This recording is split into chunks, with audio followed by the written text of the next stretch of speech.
Nah di depan rumah saya itu ada garam itu. Ada garam, tapi garam itu seperti disiram gitu. Terus akhirnya malamnya itu beliau itu muntah darah itu. Allahu a'lam bishawab apakah tapi ya itulah yang membuat saya itu gedek gitu sama dukun-dukun santet gitu. Saya gedek sekali. Ya aku tak keluar saja dari sekolah gitu. Kata saya kenapa gitu, karena kulon itu pengen ngelawan jenengan. Saya bilang itu mungkin saya cari ilmu nanti juga masih bisa, saya kerja bisa, tapi untuk merawat jenengan itu saya pengennya itu sekarang gitu. Ada kerinduan kepada ayah Anda. Ya, jangan ditanya lagi. Namanya sama ayah itu ya rindunya ya setiap hari. Oh tenan, ojo nesuan, sholawatan biar hidupnya lebih tenang. Siap.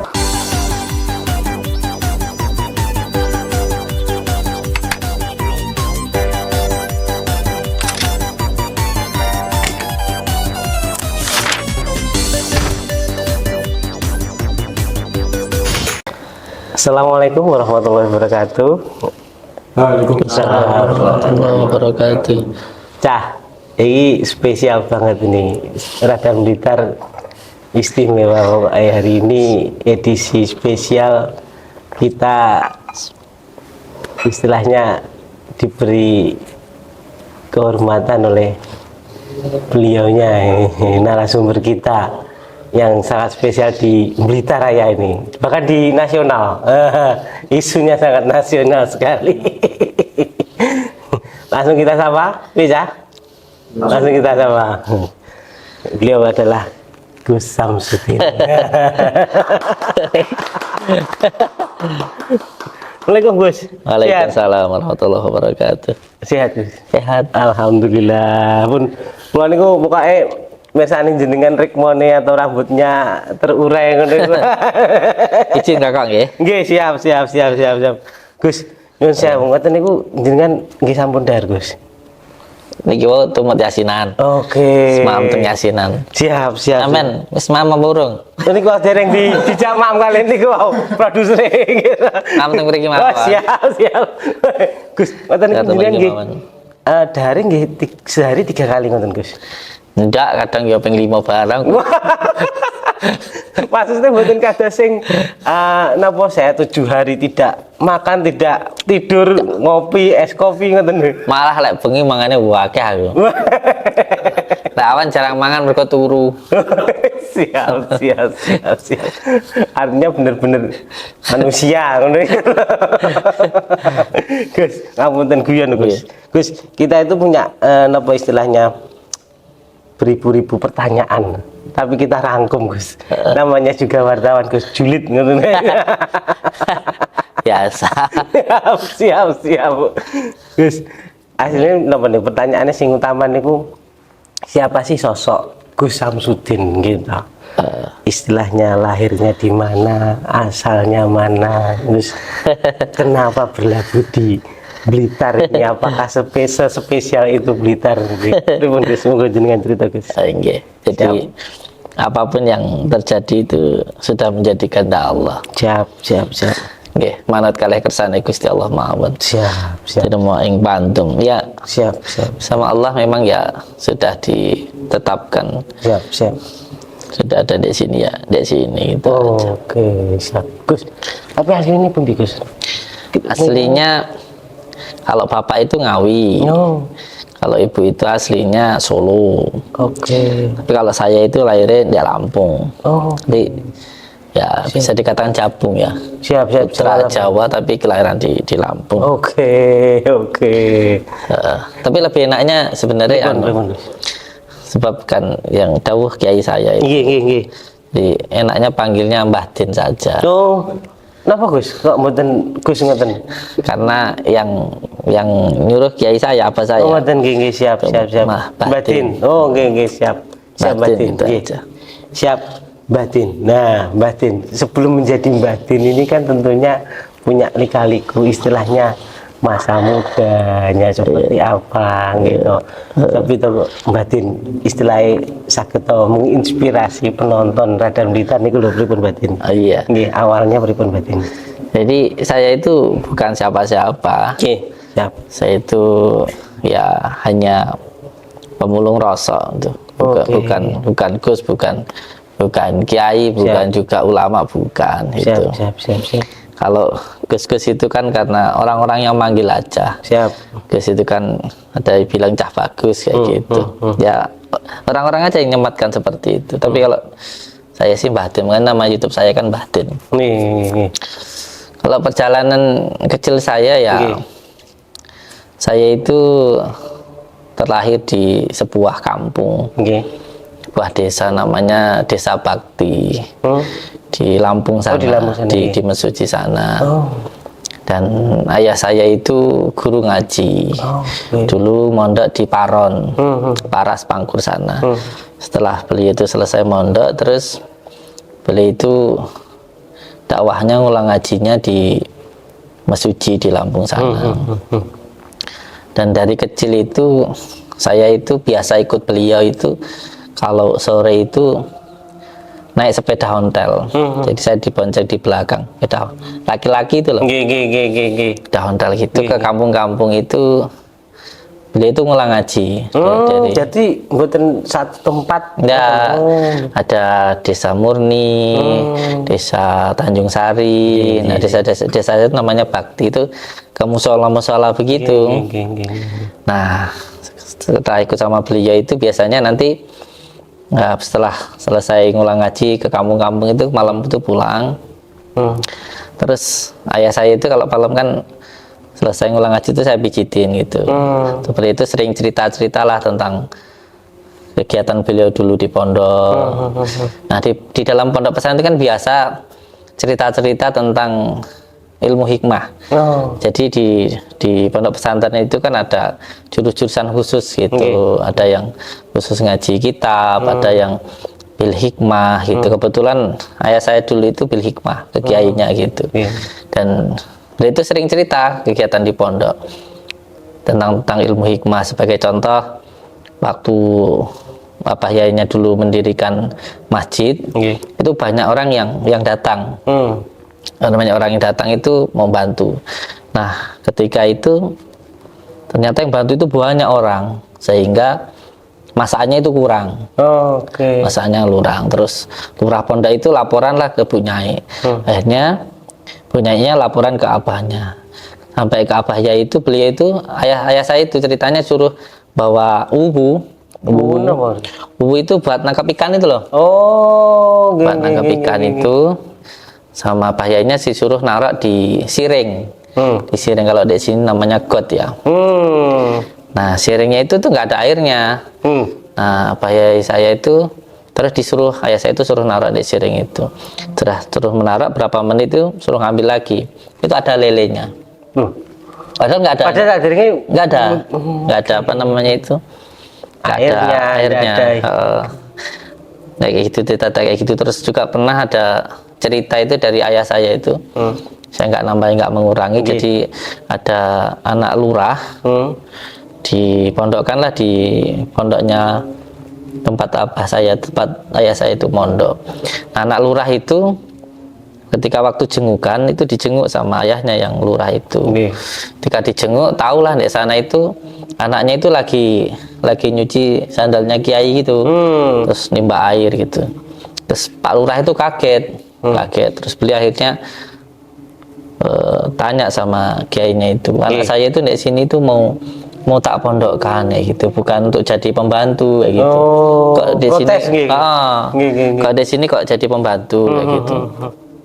Terus mbaknya matur, saya nggak nyuruh kok, niku anak jenengan kiamba gitu. Terus anaknya itu dipanggil. Terus anaknya dipanggil itu, anaknya itu tanya ke bapaknya itu, Pak, jenengan niku kepingin saya mondok itu biar apa? Itu ya biar pintar baca kitab dan sebagainya itu. Akhirnya anak itu bilang sama bapaknya, monggo jenengan pendet kitab mau apa? Akhirnya diambil kan kitab Alim Muta'alim, kitab Alalah gitu. Suruh ngambil sama anaknya. Kitab Hikam, kitab kuning itu disuruh ambil tanpa melihat anaknya itu hafal. Allah. Nah, jadi mendengar hal-hal cerita seperti itu dari orang tua saya, akhirnya tumbuhlah ghirah di dalam hati saya itu, kayaknya belajar ilmu hikmah itu asik ya gitu loh. Nah, dari rasa cinta itulah sehingga muncul ghirah, semangat untuk belajar ilmu hikmah tadi. Tapi Allah berkehendak lain. Berkehendak lain, sebelum saya sempat mondok, ternyata ayah saya itu sudah meninggal dunia. Meninggal dunia. Akhirnya saya merawat beliau itu hampir ada 3 tahun lah. Akhirnya beliau meninggal dunia. Tapi ghirah untuk belajar ilmu hikmah itu tetap ada. Akhirnya saya sowan-sowan, salah satunya ke Mbah Suyuti Al-Ghazali, Cepu, Jawa Tengah, ke Abah Hamid, ke Mbah Ihsan dan lain sebagainya untuk belajar ilmu hikmah. Tapi di situ saya sampaikan bahwa saya di situ ndak ngaji, tapi ngabdi. Berkhidmah berhikmah. Makanya ya sampai sekarang pun ya ndak bisa ngaji, karena pernah saya ngaji itu di Muarai gitu. Dimarahi. Ya di Seneni itu loh. Karena ya waktunya ngarit. Karena kan saya di situ kan sinten Gus memarahi. Iya, pamit dulu. Dimarahi dulu pernah. Gus, artinya jenengan niku dekat banget dengan sosok ayahanda. Iya. Nah, niku apakah ada istilahnya pesan atau apa yang paling mendalam dari ayahanda niku napa, Gus? Iya, saya sangat mengagumi ayah saya ya. Saya sangat mengagumi ayah saya karena beliau itu sangat tegak sekali dalam bertauhid, itu sangat kuat sekali. Jadi dalam hidupnya beliau itu memang sudah diberikan untuk agama gitu. Jadi setiap hari beliau bekerja itu ya untuk santri-santrinya, itu untuk anak-anak santri. Jadi beli kitab apa itu semua digratiskan. Gitu. Itu membuat saya itu sangat kagum sama beliau itu. Dan itu artinya ketika jenengan mencoba untuk ghirah untuk ke ilmu hikmah niku, jenengan sudah sempat menyampaikan ke ayahanda, Gus? Iya, sempat juga dikasih amalan gitu dulu, dikasih amalannya Yasin Fadilah gitu. Tapi kan dulu kan masih kecil, jadi memang ya disuruh ngaji aja dulu gitu. Gitu. Tapi beliau meninggal dunia itu fotonya di sana itu. Oke. Diminum kopinya. Siap Gus. Nggih. Gus, artinya napa niku sosok ayahanda niku memang benar-benar sangat sentral banget bagi jenengan nggih. Nah, Gus, pernah punya napa istilahnya pengalaman yang paling berkesan dengan ayahanda itu selain memijiti? Iya. Ada yang pengalaman yang mungkin jenengan langsung mangertos piyambak ngoten lho, melihat sendiri. Iya. Ya memang saya itu sangat dekat sekali dengan ayah saya, dengan bapak saya itu. Dan saya sangat cinta sekali dengan beliau gitu. Sangat takut sekali. Pernah kejadian di rumah. Di rumah saya itu sebelum beliau sakit, kan beliau itu seorang mudin ya, jadi kalau ada orang meninggal itu beliau itu yang mengurusi jenazah. Mengurus jenazah itu. Pernah ada seseorang yang hamil sekitar 9 bulan sudah mau melahirkan itu meninggal dunia. Namanya kalau tidak salah Bu, itu meninggal. Sampai viral di sana itu karena ya kabarnya seperti itulah itu. Nah, ada cerita itu ketika beliau sebelum sakit itu, beliau bangun habis sholat subuh. Habis sholat subuh itu buka pintu.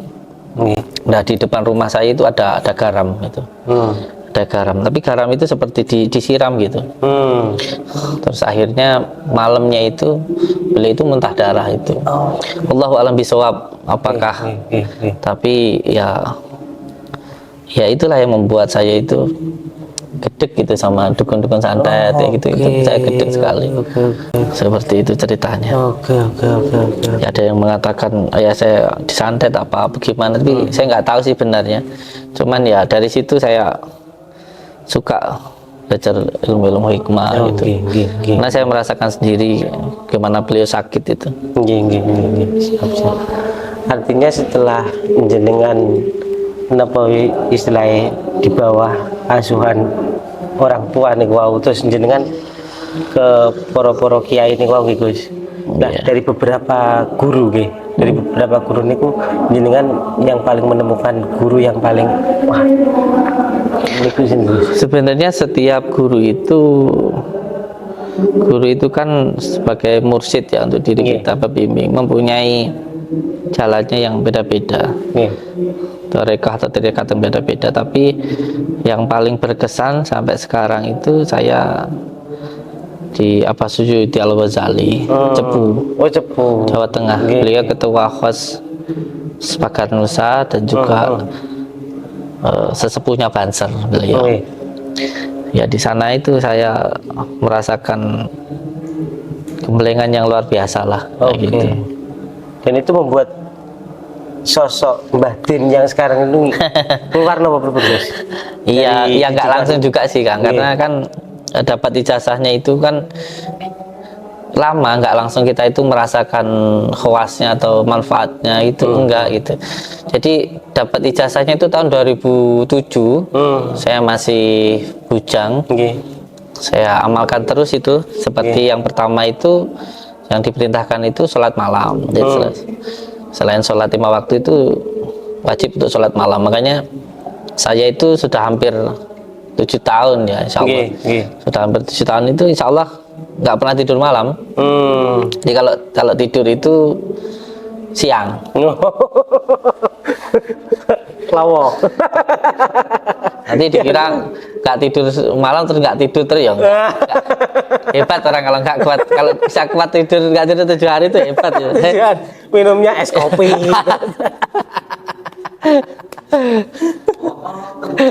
Tenan. Teman Gus, aja nesu-nesu. Ya itu ada sejarahnya itu. Siap. Abah Suyuti Cepu nggih? Iya, Abah Suyuti Al-Ghazali. Itu ijazahnya itu sebenarnya hanya 2. Yang pertama itu sholat malam, yang kedua itu sholawat. Jadi yang pertama itu walaupun toh hanya 6 rakaat itu wajib untuk sholat malam, bangun malam minimal ya jam 1 sampai jam 5. Terus yang kedua itu istiqomah untuk mengamalkan sholawat. 2 itu saja amalan yang beliau ijazahkan, dan itu yang saya amalkan, dan itu juga yang selalu saya ijazahkan. Ya hanya 2 itu saja, sholat dan dzikir. Insya Allah. Semoga aja istiqomah terus. Siap. Ya 2 itu saja. Yaitu sholat dan dzikir, itu saja. Makanya setiap orang yang datang ke sini pun yang selalu saya ajarkan ya hanya itu. Karena setahu saya setiap ada orang yang datang ke sini membawa beribu-ribu masalah, itu terutama masalahnya adalah dalam dirinya sendiri, yaitu lalai dalam sholatnya. Jadi ketika seseorang itu ingin memperbaiki hidupnya, ya perbaiki saja sholatnya. Karena kalau dalam ilmu tasawuf itu ada penjelasan. Jadi sholat subuh itu tentang kesucian, sholat duhur itu tentang kehanan, sholat asar itu tentang kemuliaan, sholat maghrib itu tentang kehidupan, sholat isya itu tentang keselamatan.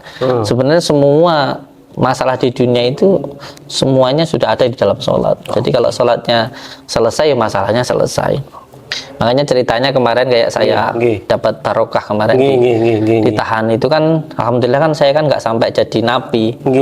Jadi dalam proses hukum itu ada yang namanya tersangka, ya, terus terdakwa, terus terpidana. Alhamdulillah hanya sampai pada terdakwa, tidak sampai terpidana. Intinya belum sampai jadi napi lah. Baru dalam masa proses pra peradilan itu, dalam proses pengadilan itu, alhamdulillah terbukti tidak bersalah, karena hanya potongan. Karena di dalam video fullnya itu kan sudah jelas saya melarang ajaran sesat ini, perbuatan seperti ini dilarang oleh agama. Kalau melakukan seperti ini nanti kamu masuk neraka. Tidak ada kiai yang seperti itu tuh, tidak ada. Semua hal yang melanggar syariat itu sesat, kan sudah saya jelaskan. Sampai saya di filmnya itu kan sampai berantem toh, sampai saya muntah darah. Tapi kan sayangnya kan dipotong. Dipotong. Ini ulang-ulang media. Ya enggak sih. Ya, kayak kasusnya Abah Miftah ini kan ya gitu. Ya dipotong juga. Tapi sebenarnya enggak apa-apa.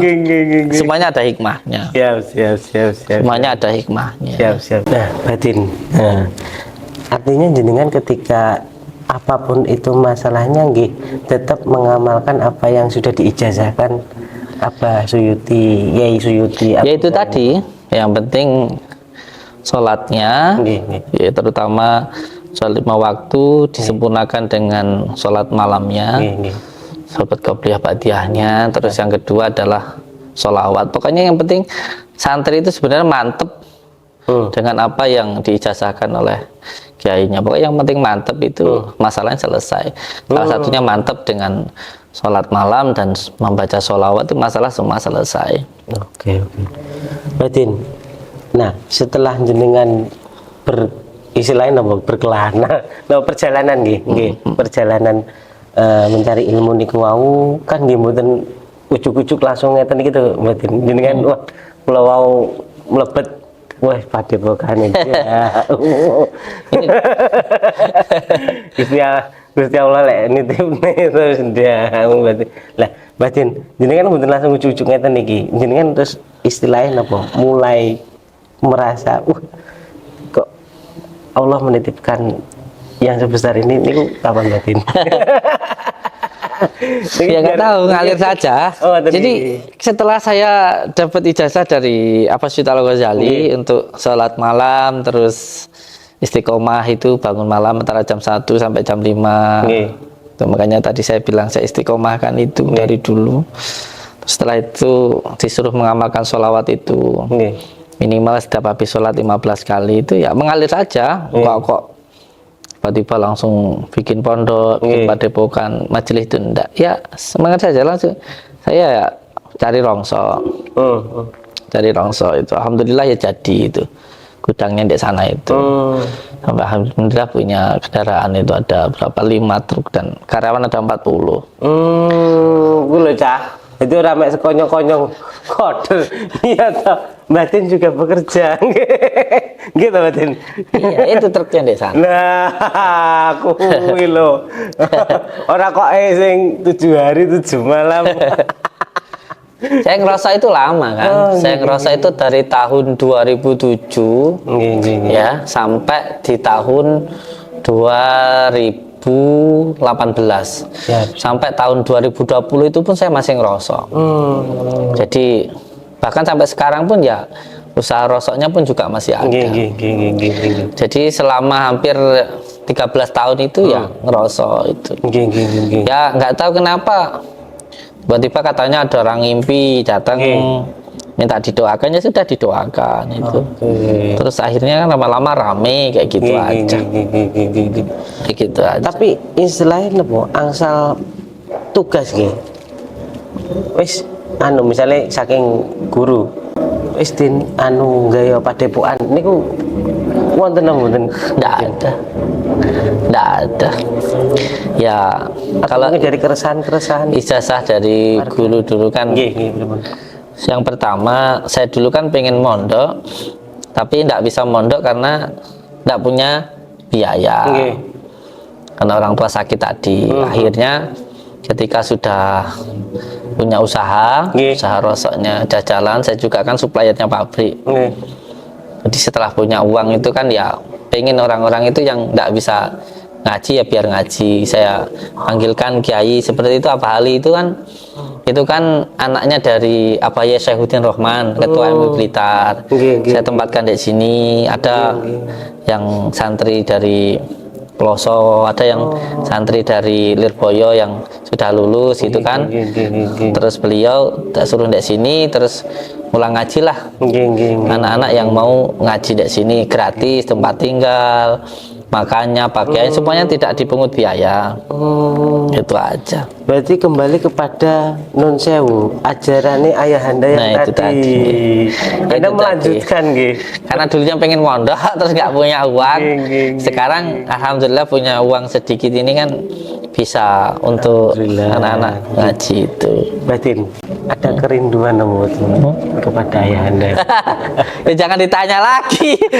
Namanya sama ayah itu ya rindunya ya setiap hari. Tetapi yang perlu diingat gini, bahwa barokah dari orang tua itu saya rasakan luar biasa. Bahkan saya merasakan apa yang saya dapatkan sekarang itu karena dulu waktu kecil ngerawat orang tua saya. Jadi bukan karena hebatnya saya, tapi barokah dari merawat orang tua. Seperti tadi saya merawat orang tua saya sampai 3 tahun itu. Jadi banyak hal yang kita anggap itu tidak baik, padahal itu yang terbaik untuk diri kita. Merepotkan gitu, tapi akhirnya membahagiakan.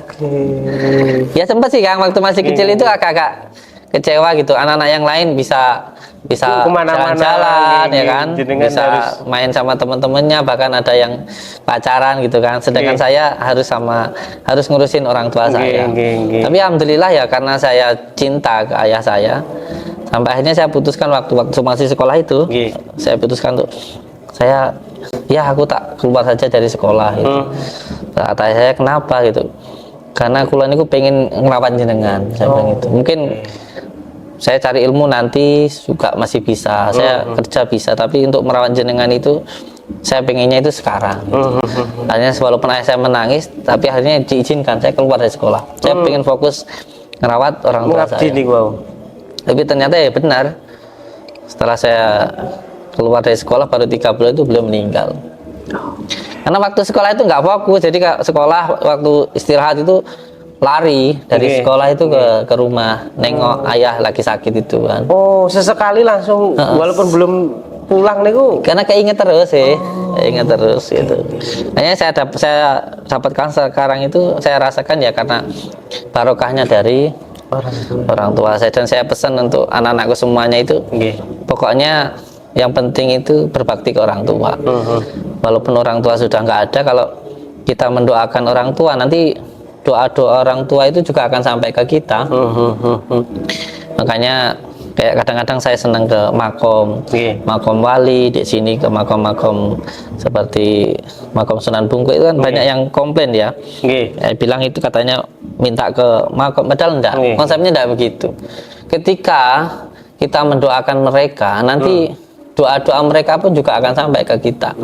Sebagai contoh, ketika kita bersolawat atau mendoakan baginda Rasulullah, padahal sudah jelas kan baginda Rasulullah itu sudah dijamin surga, mulia, gitu. Ya sudah dijamin surga oleh Allah. Tapi kenapa kita harus mendoakan? Sebab ya nanti syafaatnya baginda Rasulullah, cintanya, doanya itu akan sampai ke kita ketika kita itu mendoakan mereka. Begitu juga ke para wali Allah, kepada para ulama, kepada para kiai, bahkan ke orang tua. Nanti doa orang tua itu akan sampai ke kita kalau kita itu mendoakan mereka. Makanya saya itu hampir mewajibkan semua yang datang ke sini atau anak-anak saya atau saya sendiri itu malam minimal itu kirim Al-Fatihah ke orang tua itu 7 kali. Walaupun masih hidup. Sudah hidup ataupun sudah meninggal sama saja. Doa itu harus terus dilakukan gitu. Batin. Apakah memang napa niku ayahanda itu istilahnya sayang banget ke jenengan Batin? Tak bisa diomong Kang. Ini luar biasa. Saya merasakan cinta. Orang-orang putra yang terpilih ngoten istilahnya. Saya itu merasakan cinta yang sangat luar biasa itu selain dari ibu saya itu, dari ayah saya. Bahkan yang lebih dekat sama ayah saya itu memang saya, dari anak-anak yang lain itu saya yang paling dekat itu. Sangat berkesan kalau orang tua saya buat diri saya itu. Mungkin sangat berkesan. Atau kadang itu saking dekatnya itu napa niku istilahnya, ada dawuh yang lain tidak didawuhi jenengan malah didawuhi ngoten lho Gus. Iya, ya selalu saya pegang dari kata-kata beliau itu, bahwa di balik setiap musibah itu pasti ada barokah. Itu yang selalu ayah saya sampaikan ke saya. Jadi gelem mulya kudu gelem rekoso. Ya, sampingin sakti kudu gelem mukti, kayak gitu. Intinya ya harus mau kerja keras lah, seperti itu. Di balik musibah itu pasti ada barokah, itu pesan ayah saya. Siap. Dan satu hal lagi, Nggih, Bro. setiap ada orang yang datang ke sini itu kebanyakan masalah yang ada di dalam dirinya itu karena kedosan sama orang tuanya. Itu yang karena ada dua dosa yang tidak Jadi maafkan, yang tidak diampuni. ditimpakan bukan hanya nanti di akhirat tetapi juga di dunia. Yang pertama adalah dosa melawan orang tua, yang kedua adalah dosa zina. Maka hati-hati sekali, sebisa mungkin ya jangan sampai menyakiti hati orang tua lah. Gitu. Gitu. Kowe cah, ojo sampai wani-wani karo wong tuwa. Pengen dadi jamu mente. Ini saya bicara begini buat diri saya sendiri. Jadi Siap. pengalaman diri saya sendiri. Pokoknya kalau pengen mulia itu ya muliakanlah orang tua. Kalau pengen hidup kita bahagia itu ya bahagiakanlah orang tua. Siap. Masa muda batin dan berikut dengan amalan dan kerja keras lah ya, ora kok sekedar langsung. Terutama barokahnya orang tua. Siap, barokahnya orang tua. Itu ya pertama. Batin, ini kok mboten wonten anu. Istilahnya apa? Dukun santet yang kesini ya toh. Ya seperti di konten-konten jenengan loh. Ada. Nanti juga saya keluar, nanti juga saya temui. Oke. Nah, Kalau itu khusus di channel YouTube gitu. Mungkin mau ikut ya boleh. Siap. Bikin konten bareng kita. Ya. Sing anu. Tujuan utamanya Nggih, itu Batin. untuk edukasi. Oke. Bahwa yang namanya gaib itu ada. Nggih. Jadi yang namanya santet itu bukan hanya fiksi, bukan hanya khayalan, bukan hanya cerita. Karena kalau hanya fiksi, di dalam Al-Quran sendiri ada. Seperti di surat Al-Falaq, itu diterangkan kita meminta pertolongan Allah dari gangguan-gangguan tukang sihir yang meniupkan buhul-buhulnya. Jadi selain saya membuat sebuah hiburan, di situ juga ada edukasinya. Tujuannya itu saja sebenarnya. Niku sudah lama Batin dengan bikin.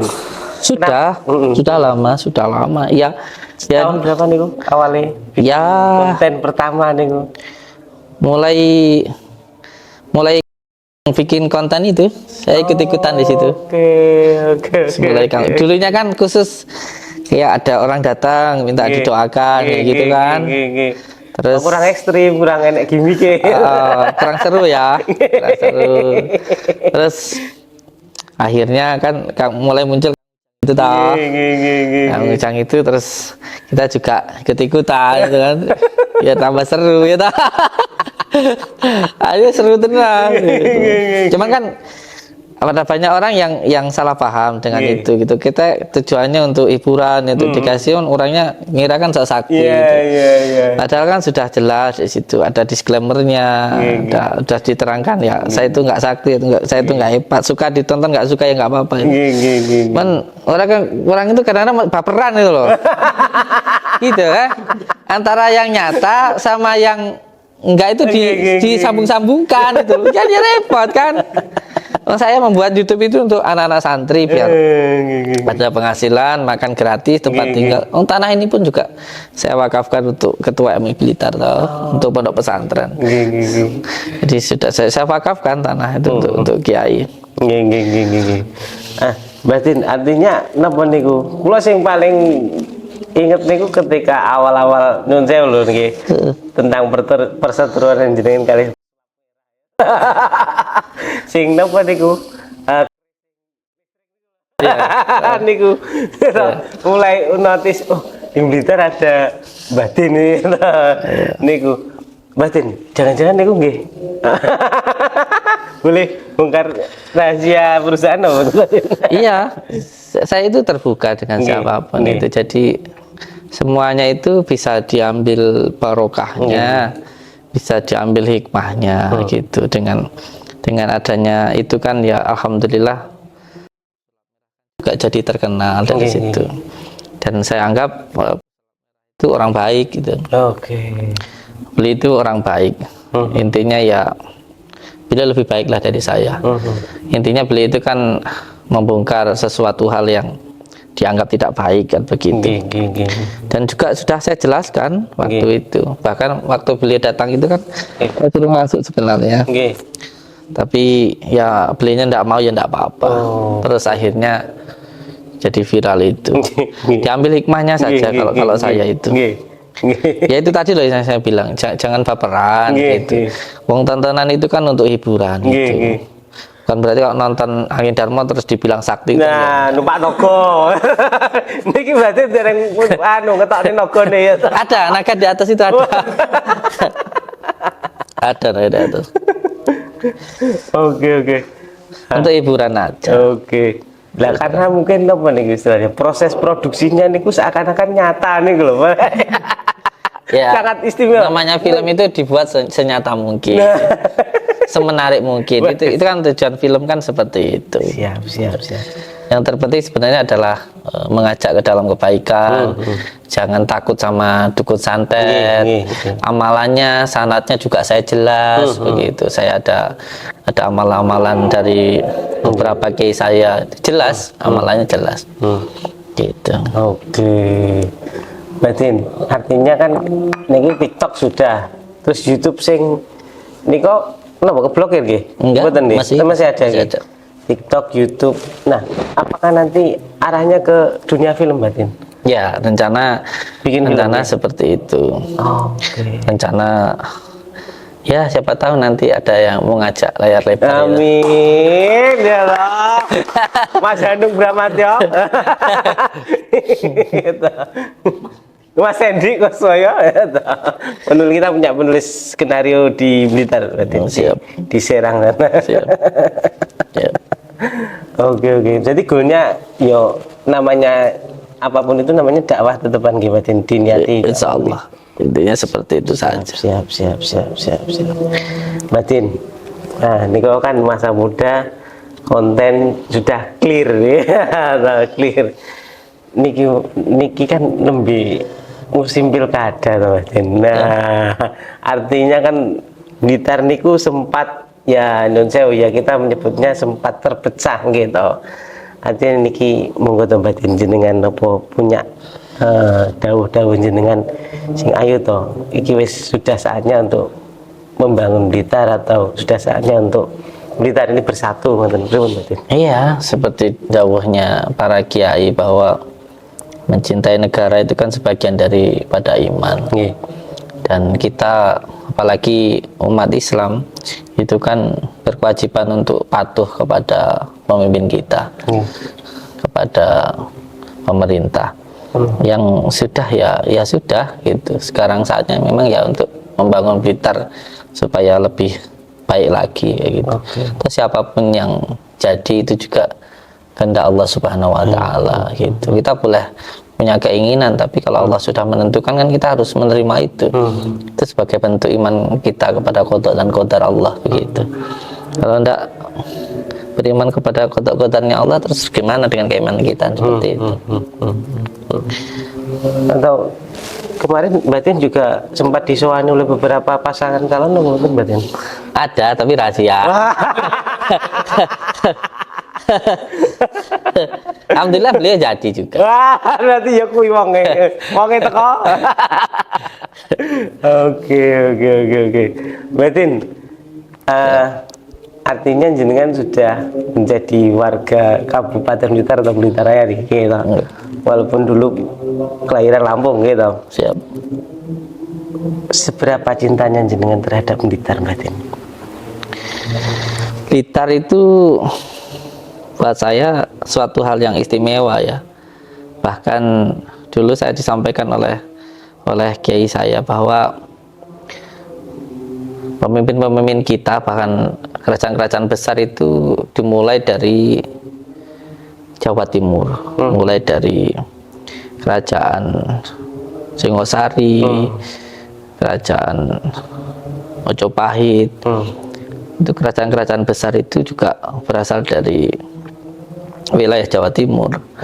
Terutama juga pemimpin bangsa kita yang pertama Bung Karno juga berasal dari Blitar. Jadi Blitar itu dikatakan adalah pondasinya atau kakinya, dan Jawa Tengah itu adalah pusernya. Makanya salah satu yang ditanam oleh Syekh Subakir itu pasang sarengat itu di pusarnya itu di Gunung Tidar di Jawa Tengah, dan mukanya itu ya di daerah Jawa Barat di Jakarta gitu. Makanya ya tanpa mengesampingkan wilayah-wilayah yang lainnya ya semuanya luar biasa. Cuman insya Allah suatu saat nanti kata mbah saya, kalau pemimpinnya itu dari Jawa Timur, insya Allah Indonesia luar biasa itu. Nah saya katakan tadi Jawa Timur itu wiwitaning ya, jadi fondasinya kakinya gitu. Apalagi Blitar ini luar biasa. Siap. Batin, satu lagi Batin, terakhir untuk teman-teman warga Blitar atau anak muda di Blitar Batin. Niku jenengan dawuhi kersane pripun ngoten Batin. Aja baperan apa niku. Gitu. Ya itu aku mau ngono deh, kamu ngono. Makanya sing penting ya tenan. Iya. Tenan itu maksudnya sing tenanan. Kerja kerasnya. Lihat saya itu bukan siapa-siapa. Apalagi saya pun juga hanya pendatang saja. Dan saya pun juga hanya pemulung rasa. Alhamdulillah sampai sekarang ya alhamdulillah banyak saudaranya ya sampai seperti ini. Jadi yang penting untuk semua warga Blitar lah, terutama pemudanya itu, yang penting kerja kerasnya. Pengen mulia ya kudu gelem rekoso. Nggak usah jatuh dengan cacian dan jangan terbang dengan pujian. Kalau kata kiai saya itu, santri itu kemana-mana bawa kantong kresek. Kalau ada yang mencaci, ambil, masukkan kantong kresek, buang di tong sampah. Biar kita itu enggak tumbang. Dan kalau ada yang memuji itu ya ambil, masukkan kantong kresek, buang di tong sampah. Biar kita itu enggak terbang. Jadikan hati kita itu seperti lautan. Jadi lautan itu ditambahi air berapapun ya nggak akan bertambah, dikurangi seberapapun juga nggak akan berkurang. Dan lautan itu semua air dari manapun diterima, semuanya diterima dengan baik. Anggaplah diri kita itu yang paling buruk, seburuk-buruknya orang itu kita, dan orang lain itu semuanya baik, diterima. Nanti kalaupun ada yang jelek, nanti akan nyingkir-nyingkir sendiri. Kalau ada yang jatuhkan kita ya akan jatuh sendiri, ada yang menghina kita akan hina sendiri gitu. Karena hanya orang mulia yang bisa memuliakan orang lain, dan hanya orang hina yang akan menghina orang lain. Tapi kalau pas kita dihina ya kita muhasabah diri, seperti saya itu mungkin banyak salahnya begitu. Nggak perlu dendam, itu semuanya sudah ketentuan Allah yang menggerakkan. Yang penting untuk semua pemuda Blitar kerja kerasnya, itu yang penting. Tenannya dan tenan, ojo nesuan, solawatan biar hidupnya lebih tenang. Siap matur nuwun Batin, ngapunten ingkang kathah. Siap. Menawi kula wonten lepat angsalipun ya to guyonan dan wawancara jenenge wartawan kadang ngomong ya. Ngapunten Batin, matur nuwun sangat. Sami-sami ya Allah. Jangan lupa like, comment, dan subscribe. Tenan.